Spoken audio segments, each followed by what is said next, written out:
How to wholesale a contract as a beginner with no money, and also when you don't have the time, right? Because it's very difficult to create time, and also you're trying to get out of this rat race. I get it. But look, I'm going to tell you 3 keys you can do right now to help you wholesale a contract as a beginner.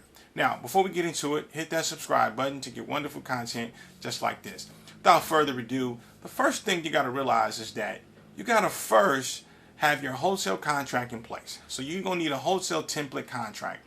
And in this wholesale contract, it's going to have the price, it's going to have your fee, and also it's going to have all the terms of the deal. And the most important thing, the contract itself has to be assignable, because how this works is you're going to have the seller sign your wholesale contract. And what you're going to do is you're going to have the contract assigned to a buyer, because you have to sell this contract to the buyer, right? And if you don't have the contract assignable, that means that you are going to be on the hook to purchase this house. And right now, that's not the case, right? Now, so that's step one. The contract has to be assignable. So you don't want to get caught in a trick bag where your contract is not assignable. So the second thing you got to realize is that the deal itself has to be profitable. And this is key. I think a lot of wholesale investors miss out on this point. They don't understand that once they sign this wholesale contract with the seller, they got to be able to have some profit in the deal when they give it to the buyer. Because if there is no profit in the deal, when they present this deal to the buyer's not going to buy the contract from you. And so therefore, you're not going to get paid $5,000 or $10,000 on the deal. On average, every wholesaler is getting about $5 to $10K on the deal. That's just how it works. So understand value. Now, the way to understand this is that you got to look at the comparables of that neighborhood. Now, when you look at what homes are selling for in the last 6 months, you identify 10 homes, and you look at the same square footage of the house you're looking to put in contract, the same garage, the same bedroom count, the same bathroom count. Now, they may be a little different. That's why you calculate the average within, let's say, a half-mile radius. Sometimes you can go out to, like, maybe, let's say, a mile radius. But as many homes as closest to the property that you're interested in is the comparable that you want within the last 6 months. Let's say, for example, that house is $200,000. This is what these homes sell for, fully renovated.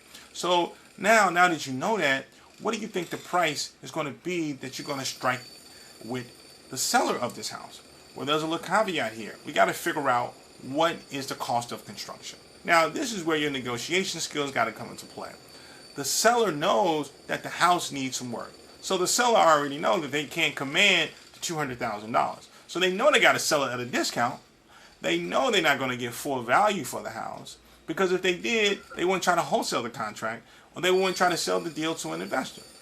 So they would just go to a regular broker, have the house, take nice pretty photos of the house, and put it on MLS and try to sell it. But, so now, where you come into play at, you let's say you have the meeting prepared with the seller. You come in there with your wholesale contract, and what you say to the seller is, "Hi, my name is Demaya Jeffrey, and I look forward to representing you in this particular sale of this house. But I would like to first, if you don't mind, take a look at the house to see what's going on with the house." So what you do is you go around the house, you do a walkthrough, and then you say to yourself, this house needs some work. And now when you sit down, you say, "Hey, you got a spot where you can sit down here?" Okay, let's say you sit down here at the table or whatever. You say, "Hey, so how much are you looking for with the house?" Let's say the seller says, "Oh, I want $150,000. Now you know that this house is worth $200,000 because you have done your comparable analysis before you went into that meeting, right? And also you're going to have a printout of all these comparables analysis in hand. So not only are you going to have your wholesale contract, you're going to have 10 comps of homes that sold in the last 6 months that are comparable to the house that you're interested in, right? Now, once the seller says, "I want $150,000, you ask the seller, how did they get to that price? They're going to say, well, whatever they say, right? But you know that 2 things is true.